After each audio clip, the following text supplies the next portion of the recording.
There are certain places where dressing like this is totally uncalled for.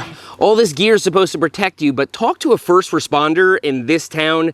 They pull people out of the forest by stretcher and by helicopter, and they're often dressed like they were visiting a downhill park. And I hate to say it, but it's usually a group of COVID bikers in their 40s visiting from out of town. And since that does include parts of this audience, I need you to know that it's okay.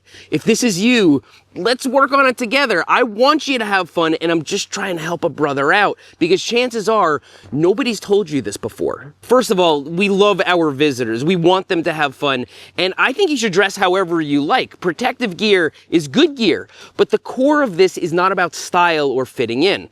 I'm not good at it either, but we've all heard the term dress for success. Getting dressed is the first decision you make about your ride, before you've left your house, before you've even left the trailhead. And what you're wearing is a prediction about where you're going, about what's going to happen there. And the people getting carried out of those woods didn't dress wrong. They just forgot where they were going. Now, in this case, I'm talking about Pisgah National Forest. Federal land, multi-use, and notoriously hard to get into and back out of. Cell reception is spotty at best. Maybe you ride somewhere like Pisgah. Mountain bikes are allowed on a lot of it, but almost none of the trails were built for them. They're multi-use, they're multi-directional, it's the backcountry. A lot of those trails started as old logging grades, hiking paths, or game trails. No bermed corners, no sight lines, no run out. It's not intuitive. That's the point.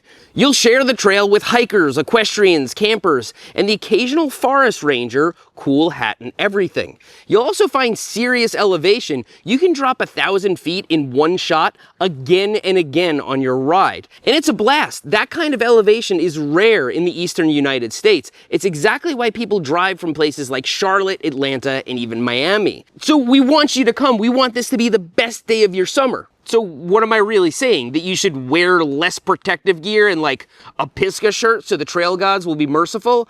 Again, no, the attire is only the symptom. Let's start with a simple fact. Pisgah National Forest is not a bike park. I'm not trying to say like, Pisgah's not a bike park. I'm not finger shaking. It's just a fact. So let's talk about what a bike park is. I'm talking about Canoga, which you see in my videos all the time. I'm talking about Rock Creek, lift-served downhill bike parks, shuttle parks, and places that are designed for bikes only with single-direction trails. A bike park is visceral. The trails are built for bikes. You're supposed to go fast. The sight lines are open. The trails are rated and inspected, and you're never really out of earshot of another human being. Half the biggest features at a bike park sit right next to an access road, partly for rescue, and partly because that's the only way you can haul the supplies in to build the freaking thing in the first place. Top to bottom, a bike park is engineered. So when you dress for a bike park, you are making a prediction about your day, because a bike park handles most of your logistics for you. The whole experience down to parking, restrooms, and refreshments are a given. The main thing you need to worry about is a possible crash. And so your preparedness is directly linked to protective gear, which is sometimes styled to look kind of aggressive. And you know what? That's cool. It's keeping you safe and it looks badass. So let's talk about why you might consider a different outfit, so to speak, in a place like Pisgah National Forest. A nationally managed multi-use forest that happens to allow bikes is the exact opposite of engineered. It's a Frankenstein monster with everything glued together over decades, constrained by things like policy and user conflict. You, the visitor, must handle every logistical consideration. There aren't even bathrooms. Many of the trails are fast and intuitive, and then suddenly they're not. The only thing you should expect is the unexpected. The guy getting wheeled off the helipad at Mission Hospital showed up to Pisgah dressed for a bike park because he knew he'd be going downhill. He planned for a bike park experience and got a backcountry experience. He got hurt on something much smaller, less gnarly, and probably at a lower speed. And I hate to say it, but it's true. Everyone's sizing him up. First responders, locals, and old crusty mountain bikers know exactly what happened with a single glance. They can tell by what he put on that morning that he wasn't prepared. Here's the thing about armor though, and armor is good. A big downhill rated helmet, a chest and back protector, they're excellent at exactly one thing. making crashes hurt less. It does nothing for the stuff that actually gets people airlifted out of Pisgah. A chest protector won't help you with dehydration. Knee pads won't download your maps before you lose signal. No amount of padding is going to show you the blind off-camber turn that ends up dislocating your shoulder. The priorities just reshuffle. A water filter starts to outrank the gear that softens a crash. Knowing your route outranks the gear you'd only want after something already went wrong. And here's where my better judgment is telling me I should just stop talking, because I need to talk about some things out in the open that people will inevitably take the wrong way. First, before I use the term COVID bikers, you're probably not one, even if you started riding in 2021. COVID bikers bought all their gear during the pandemic, and they had enough money to do it all in one shot. They didn't start on an entry-level hardtail and then learn the ropes. They didn't grow up getting yelled at by old heads who schooled them on the proper etiquette. When you're 44 years old, covered in new gear, and riding a $12,000 e-bike with your bros, nobody wants to get involved. So these guys go unchecked. And most of the time, they don't mean any harm. We appreciate them. They come here and support our businesses, but they're clueless. They don't ride enough to stay sharp, but they're determined to hit everything this weekend. They're gonna make up for lost time by padding up and throwing caution to the wind. They've been to the bike parks, but this weekend, that's not where they're going. Now, here's where things get dicey.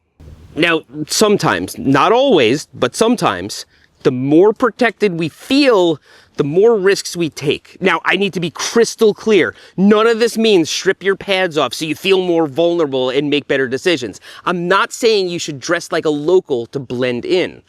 I'm just saying you might feel invincible and not notice the real danger. You might be covered from head to toe with a narrow view of the world through your reflective goggles and not notice anything going on around you. And in Pisgah, you're in mixed company, like other trail users, the hikers, the families, and you're on 3 Red Bulls in full moto gear shouting to your friends. You're literally scaring people. And it's especially scary when you are laser focused on going as fast as possible on a multi-use, multi-directional trail, and a horse regards you as a dangerous predator. Ever think of that?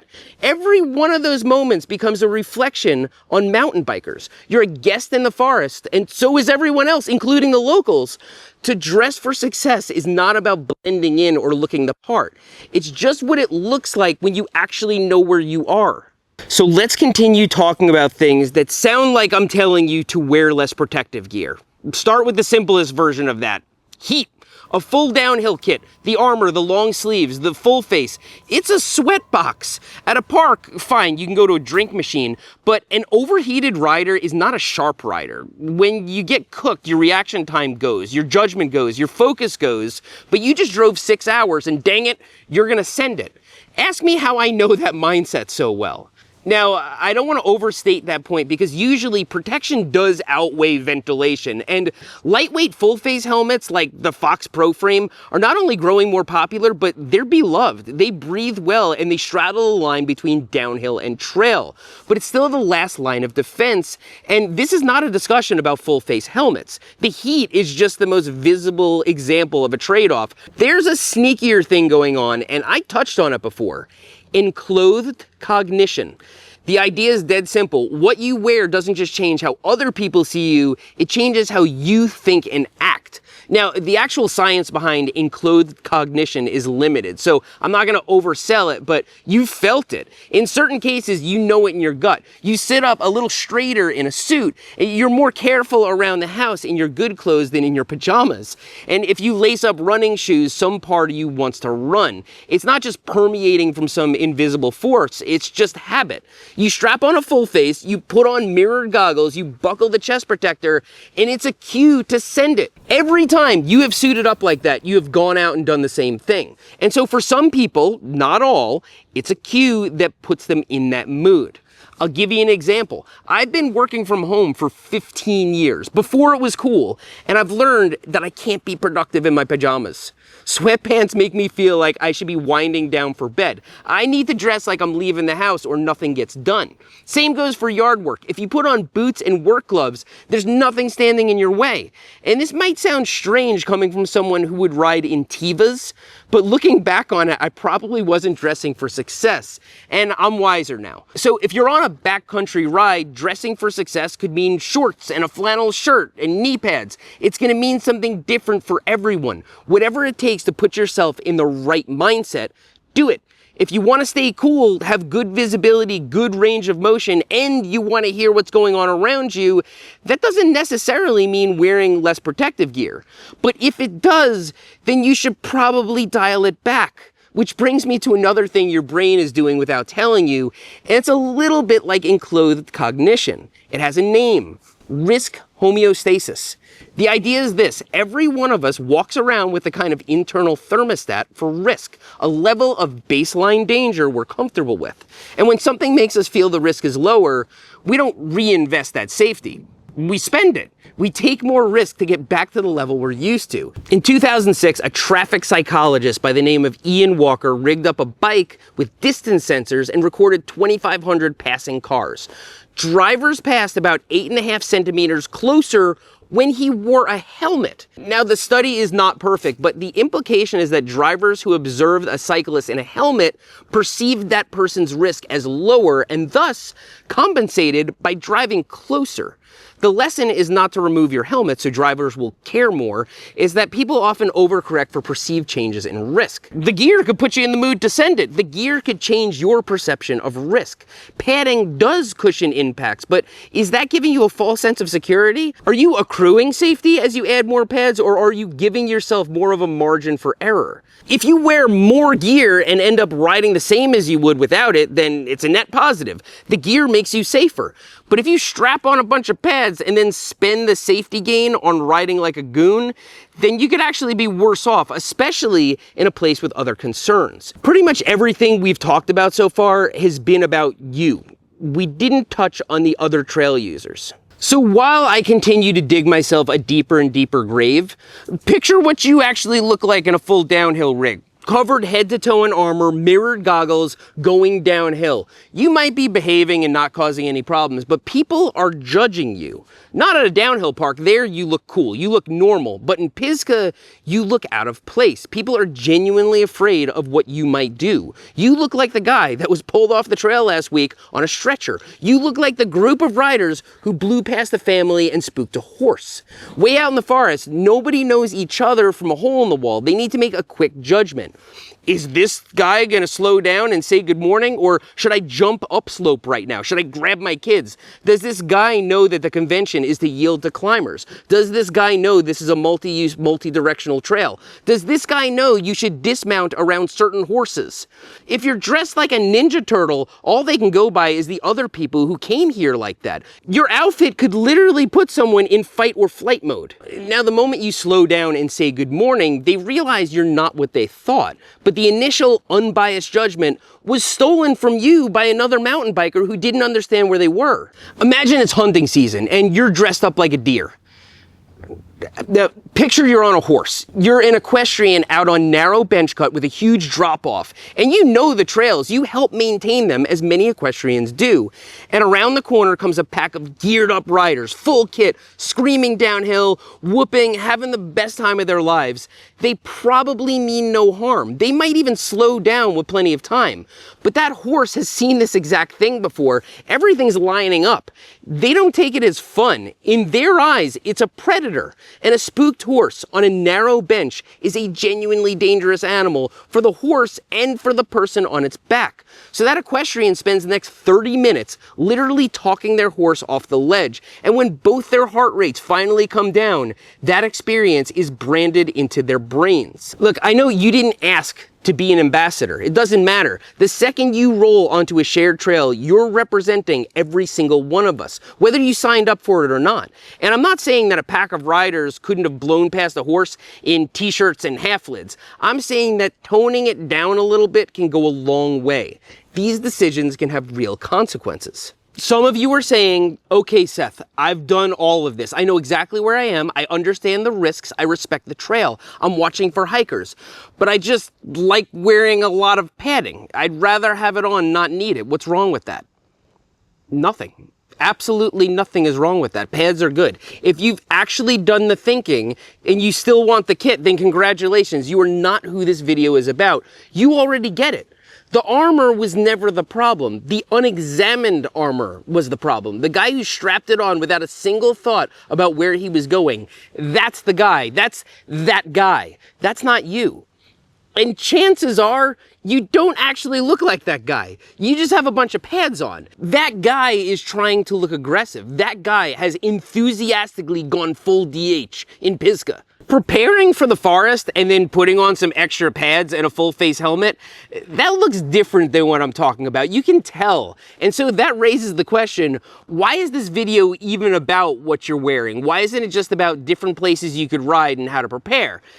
It's because I see this every weekend. The loudest, most rambunctious group of guys at the trailhead, fresh from their Airbnb, is always dressed like the Teenage Mutant Ninja Turtles. It's abundantly clear to everyone else at the trailhead that those guys have no clue. And so if you look yourself in the mirror and you look over at your friends and you see exactly what I'm talking about, take a closer look at the trails you're visiting and find some basic information like, is this a multi-use, multi-directional trail? Should I expect horses?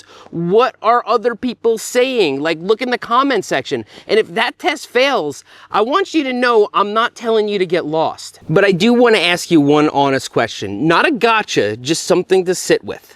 If the thing you're actually chasing, the thing you drove 8 hours for, the thing that makes your heart pound is pointing it straight downhill and going completely balls out, something I enjoy too, then why are you wasting your time in a backcountry riding area? Because that experience exists, it's real, it's incredible, and it's purpose-built for you. Canoga, Rock Creek, we even have lift-served parks not far from here. And this video is not just about Pisgah. Usually in places with good backcountry riding with lots of mountains, there are bike parks as well. Trails rated and inspected, patrol a radio call away, features with takeoffs and landings shaped by people whose entire job it is to let you huck yourself off of something and live. You will have a better day there. Not a more restricted day, a better day. And while you look like a goon in the forest, you look badass at a downhill park. You look cool. Now, at this point, seeking a place that's actually more fun for hucking and jumping, it might seem obvious, but it's actually not. I can tell just by looking at trail forks and reading the reviews. This trail sucks. Practically no flow at all. Plenty of hike-a-bike, about 20 stream crossings, and the rest of the trail is more of an obstacle course than a trail. The trail he's talking about does not have 20 creek crossings. It's more like 14 creek crossings, and yeah, it's pretty technical. An absolute must-do if you love hiking your bike. There's very little redeeming qualities. The middle and lower sections are the only ones worth riding unless one is a glutton for punishment. That's actually my favorite loop he's talking about. If it's like my birthday and I have the whole day off to ride, I go and ride that exact loop. Here's another one. Climbed from Yellow Gap Road. Never made it to the top. Nearly died. That might not be who this video is about, but it's just funny and really refreshingly honest. Worst trail I've ever ridden and wasted my time climbing for hours. Yep. I think you get the idea, and not all of Pisgah is like the trails in those reviews. Not all backcountry riding areas are like that, but people show up thinking it's like a managed trail system. Like, if a trail is poorly maintained, there's someone to complain to. There's not. And when mountain bikers do make projects happen in places like that, it's hard-won and with compromises. That's why it's still wild. Oftentimes, an e-bike would actually make it worse because you might have to carry it. So let's go all the way back to where we started, the dress code. It's not a dress code, it's an indicator. Judging by what I see on any given weekend out there, many people are expecting something completely different. Many make the best of it, and they of course try to find the trails that will satisfy those feelings. But ultimately, they're just in a different place, and they're trying to make it into something that it's not. So I really didn't want to have to make this video. It's just a bunch of mountain bikers talked, and we drew straws. I got the short one, and I had to be the one to say it. I hope I didn't offend too many of you. Thanks for riding with me today, and I'll see you next time.